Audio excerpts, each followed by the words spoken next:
जय हिंद फ्रेंड्स। आज हम समझते हैं स्टेट एंड यूनियन टेरिटरी यानी प्रदेश और केंद्र शासित प्रदेश। राज्य और केंद्र शासित प्रदेश। आखिर देखिए, राज्य और केंद्र शासित प्रदेशों को बनाया किस लिए जाता है, क्या रीजन है।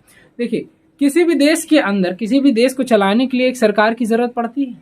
तो जब जहां पर कोई सरकार है तो अब कंट्री तो ऐसा तो है नहीं कि छोटा सा कंट्री है। कंट्री रहता है तो एक बड़े एरिया में होता है। कंट्री का मतलब ही एक बड़ा एरिया है। तो जब एक बड़ा एरिया है और वहां पर कोई गवर्नमेंट है तो जो गवर्नमेंट है वो हर एक इंसान की प्रॉब्लम तो सॉल्व कर नहीं पाएगी, क्योंकि उसके पास नेशनल लेवल ही नहीं इंटरनेशनल लेवल पर भी काम होते हैं। हर एक इंसान की वो प्रॉब्लम तो सॉल्व कर नहीं पाएगा। इसीलिए वो इस किसी भी कंट्री के अंदर जो कंट्री है उसके अंदर उसको छोटे छोटे पार्ट्स में कुछ बांट देता है स्टेट के फॉर्म में, कि हर एक स्टेट में एक अलग गवर्नमेंट होगी ताकि वहाँ के लोगों की जो समस्याएं हैं उनको दूर कर सके। तो राज्य बनाने का मेन रीजन यही है, जो कि मैंने फेडरलिज्म और पावर शेयरिंग चैप्टर में ऑलरेडी बता रखा है कि किस लिए राज्य बनाया जाता है। पावर को ताकि विभाजित किया ताकि हर एक लोगों की समस्या दूर हो सके, इसीलिए हमारा राज्य बनाया जाता है। केंद्र शासित प्रदेश इसलिए बनाए जाते हैं, देखिए प्रदेशों से काम चल सकता है तो केंद्र शासित प्रदेश क्यों इसलिए बनाए जाते हैं। ऐसे जगह मीन्स ऐसे कुछ एरिया होंगे जहां पर किसी भी सरकार की आवश्यकता ना पड़े। यानी मान लीजिए कि ऐसा कोई स्टेट है जो कि एरिया वाइज भी छोटा है, उसका पॉपुलेशन भी कम है, तो ऐसे जगह पर जहां पर सरकार नहीं चल सकती मीन्स एक सरकार बनाना नहीं सही होगा, वहां पर केंद्र शासित प्रदेश बना दिया जाता है। यानी कि यूनियन टेरिटरी उसे हम बना देते हैं। ये किसके कंट्रोल में होती है? ये हमारा सेंट्रल गवर्नमेंट के कंट्रोल में होती है। जो हमारी केंद्र की सरकार होती है उसी के अंतर्गत ये जो हमारे केंद्र शासित प्रदेश होते हैं चलते हैं। सीएम इसके अंदर भी होते हैं, लेकिन जो काम सारे होते हैं वो अंडर द सेंट्रल गवर्नमेंट के ही होते हैं। सीएम के पास थोड़ी सी ही पावर होती है इसके अंदर। अगली चीज जो हमारी आती है, देखिए ये जो चैप्टर है स्टेट एंड यूनियन टेरिटरी, इसके अंदर हम सारी चीज यानी कि कब स्टेट बने, कौन सी यूनियन टेरिटरी बनी, कब बनी, कहाँ बनी, मीन्स कैसे बनी, क्या रीजन था, उसी के बारे में डिस्कस करेंगे। तो चलिए स्टार्ट करते हैं। देखिए सबसे पहली चीज जो हमारी आती है कि इंडिया के अंदर आज़ादी के टाइम पर यानी कि जब इंडिया आज़ाद हुआ और 1950 में यानी 26 नवंबर 1950 को जब इंडिया का कॉन्स्टिट्यूशन लॉन्च हुआ तो उस समय पर भारत के कुल 14 स्टेट और 6 यूनियन टेरिटरी थे, यानी कि 14 राज्य और 6 केंद्र शासित प्रदेश थे।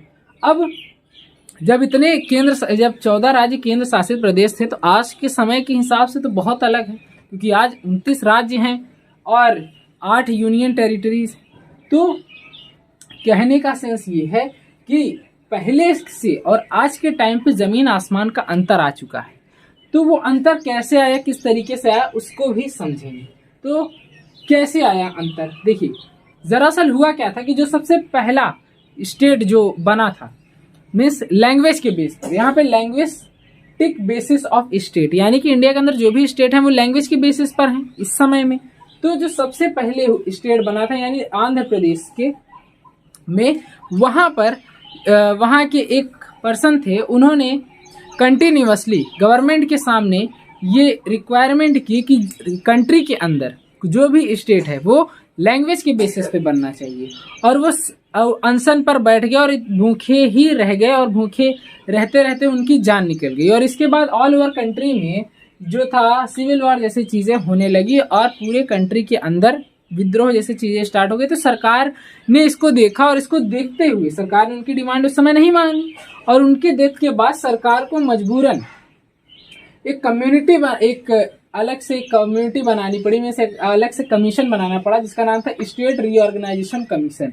इसका काम क्या था कि जो लैंग्वेज के बेसिस पर स्टेट्स को बनाना था, जहां पर जैसी भाषाएं बोली जाती हैं वहां पर वैसे स्टेट्स बना देना, वही इसका काम था। इसको 3 लोग हेड कर रहे थे। कौन था? जस्टिस फजल अली, दूसरे थे हमारे हृदयानाथ और तीसरे थे हमारे के.एम. पानिकर। ये इन्हीं तीनों लोगों के अंतर्गत ये कमीशन चल रहा था। जो हम इसके बाद जो हमारा सबसे पहला स्टेट बना यानी कि 1956 में जब हमारा फर्स्ट स्टेट बना, फर्स्ट में 1956 को यानी आंध्र प्रदेश, वहाँ पर तेलुगु उसकी मेन लैंग्वेज मानी जाती है, मीन्स वहाँ पर बोली जाती है। तो पहला जो हमारा सबसे पहला स्टेट बटा था वो कौन सा था, लैंग्वेज के बेसिस पर कौन सा था, हमारा आंध्र प्रदेश था। दूसरा हमारा आता है गुजरात और महाराष्ट्र। देखिए गुजरात और महाराष्ट्र जो थे ये 1 मई 1960 को अलग अलग हुए थे। ये 1950 में ही ये स्टेट घोषित हो गया था, लेकिन ये दोनों एक थे, ज्वाइंट थे। लेकिन 1960 में इन दोनों को अलग कर दिया गया, दोनों को बांट दिया गया। तो जब दोनों को बांट दिया गया तो महाराष्ट्र अलग हो गया, गुजरात अलग हो गया। जो गुजराती बोलते थे वो गुजरात में, जो महाराष्ट्र के थे वो महाराष्ट्र में। अभी इसको भी आगे अच्छे से समझेंगे।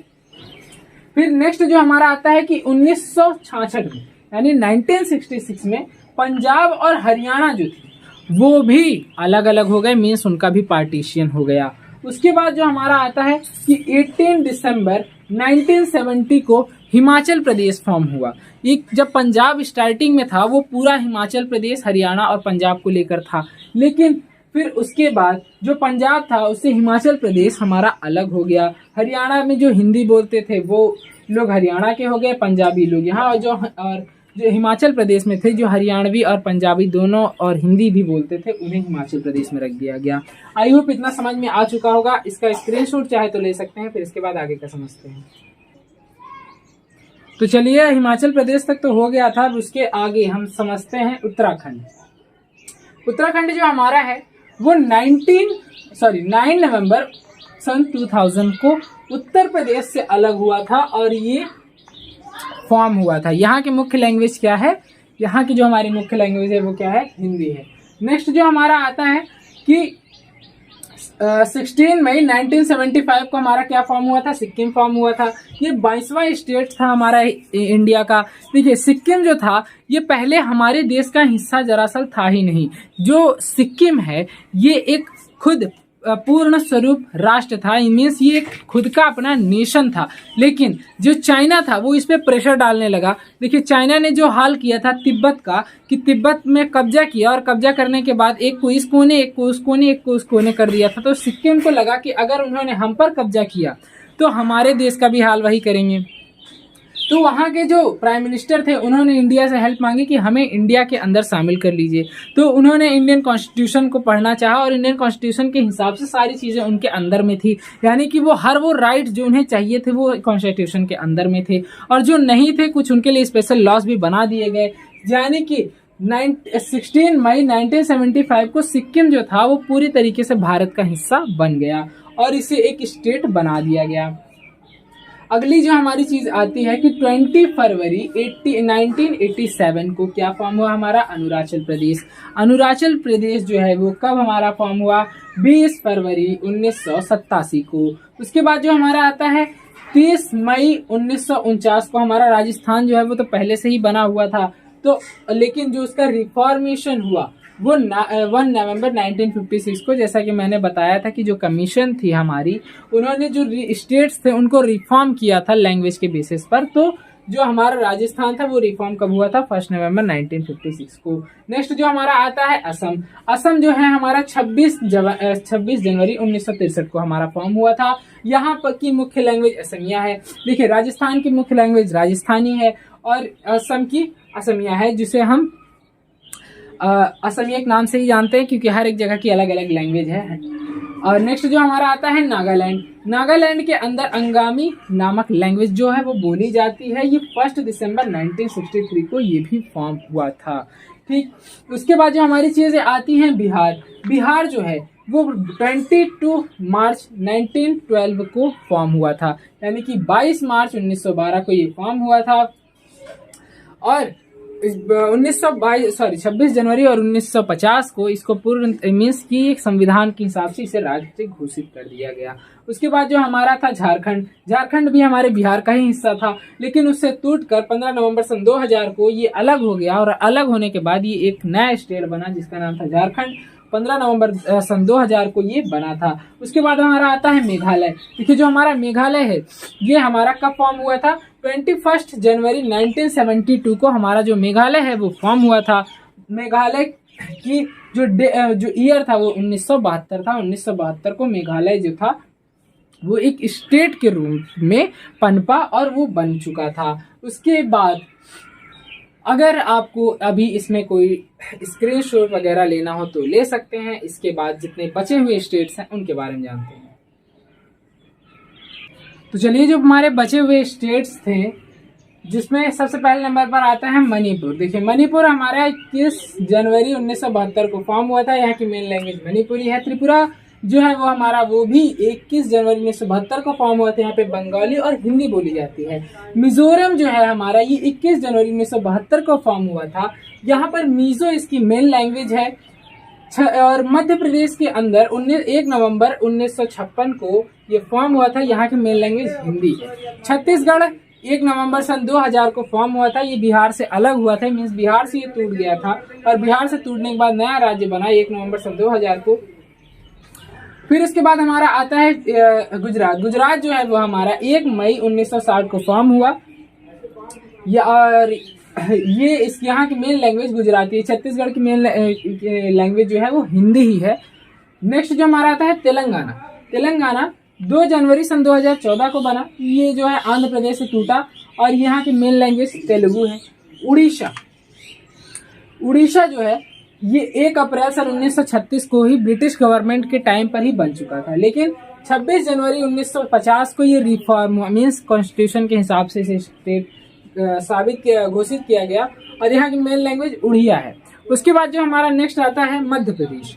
मध्य प्रदेश यानी जो हमारा फॉर्म हुआ था वो 1 मई 1960 को फॉर्म हुआ था। यहाँ पर मेन लैंग्वेज मराठी है।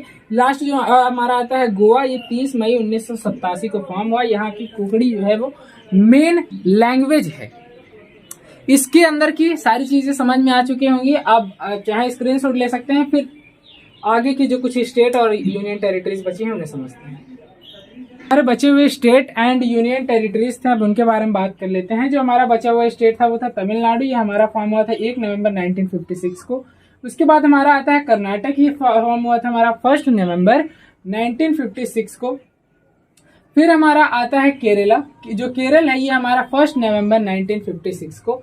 ये तीनों ही स्टेट जो थे ये फॉर्म हुए थे। मीन्स कि बने तो पहले ही थे, लेकिन इनको फिर से रिफॉर्म किया गया था on the basis of a language के आधार पर इनको बांटा गया था। उसके बाद हमारी आती है जो यूपी, यानी कि जब सब हो गया तब हमने उत्तर प्रदेश को कैसे भूल सकते हैं। तो यूपी जो हमारा है ये 24 जनवरी 1950 को कॉन्स्टिट्यूशन के हिसाब से इसे राज्य घोषित कर दिया गया, लेकिन ब्रिटिशर्स ने इसे 1937 में ही राज्य बनाया था। 1937 से ही यूपी जो है ये हमारा राज्य था। उस समय उत्तराखंड भी हमारा यूपी में ही आता था, लेकिन अब उत्तराखंड जो है यूपी से अलग हो चुका है। हालांकि आने वाले समय के अंदर जो देखा जा रहा है जिस हिसाब से कि यूपी जो है वो 3 भागों में और बटेगा, उत्तरांचल, पूर्वांचल, मध्यांचल। तो इसमें जो यूपी अभी और बट सकता है, वो बात की बात है। लेकिन इस समय जो यूपी है वो एक ही फॉर्म में है। मीन्स कि यूपी इस समय 1950 का ही जो बना हुआ है उसी के बेसिस पर चल रहा है। नेक्स्ट जो हमारा आता है कि यूनियन टेरिटरीज। अब जब सारे स्टेट हो गए तो यूनियन टेरिटरीज को भी देख लेते हैं। दिल्ली जो है ये हमारा 1 नवंबर 1956 को बना था। इसकी कैपिटल न्यू दिल्ली है। पुडुचेरी जो है ये 1 जुलाई 1963 को फॉर्म हुआ था। उसके बाद जो हमारा अंडमान एंड निकोबार, ये 1 नवंबर 1956 को ही ये भी फॉर्म हुआ था। फिर हमारा आता है दादर नगर हवेली एंड दामन एंड दीव।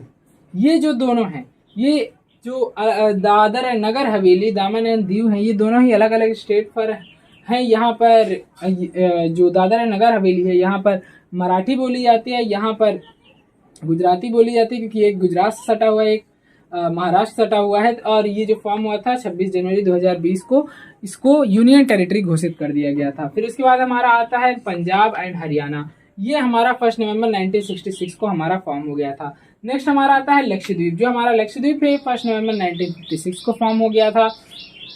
लास्ट हमारा आता है जम्मू कश्मीर एंड लद्दाख। देखिए, जम्मू कश्मीर जो है और लद्दाख जो है ये 31 अक्टूबर 2019 को फॉर्म हुए थे।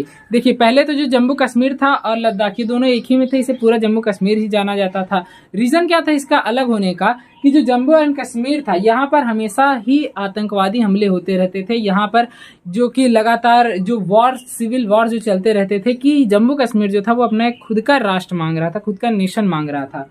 और उन्होंने अपना तो खुद का फ्लैग बना रखा था, खुद का कॉन्स्टिट्यूशन बना रखा था। ये कह रहे थे कि हमें फ्रीडम चाहिए, हमें खुद का एक कंट्री बनाना है। लेकिन पढ़ किस आदमी के पल्ले गए? मोदी जी, जो कि पूरे देश को चला रहे हैं, और उनके हाथों में अगर कोई पड़ेगा तो कहाँ से बचेगा। नरेंद्र मोदी यानी जो माननीय हमारे प्रधानमंत्री जी हैं, उन्होंने इस चीज को अलग किया, मीन्स कि दोनों को ही स्टेट बना दिया। कैसे? क्योंकि सन 2019 में जो हमारा जम्मू कश्मीर था, वहां की जो विधानसभा थी वो खंडित हो गई। जब विधानसभा खंडित हो गई तो विधानसभा जिस समय खंडित होती है, संविधान के अनुसार खंडित होने के समय पे सारी ताकत राष्ट्रपति के पास आ जाती है। तो जब राष्ट्रपति के हाथों में पावर आ गई तो लोकसभा और राज्यसभा से प्रधानमंत्री जी ने वैसे जो परमिशन थी वो ले ही ली थी, राष्ट्रपति के हाथों से भी मिल गया, और इन दोनों को जो राज्य थे ये इन्हें अलग कर दिया गया।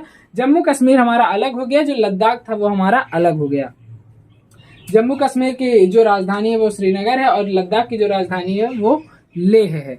तो जम्मू कश्मीर और लद्दाख ये लास्ट में क्या बन गए? यूनियन टेरिटरी यानी केंद्र शासित प्रदेश बन गए। खूब उछल रहे थे, और लास्ट में मोदी जी ने इन्हें क्या बना दिया? एक केंद्र शासित प्रदेश बना दिया। प्रदेश भी नहीं छोड़ा, सारी जो इनकी पावर्स थी वो किसके पास आ गई? केंद्र के पास आ गई। मीन्स जो सारा कंट्रोल है वो किसके पास आ गया? केंद्र के पास आ गया। देखिए, स्टेट एंड यूनियन टेरिटरीज के सारे टॉपिक्स को बता दिए हैं। मिलते हैं किसी नेक्स्ट वीडियो में किसी नेक्स्ट टॉपिक के साथ। तक के लिए जय हिंद, जय भारत।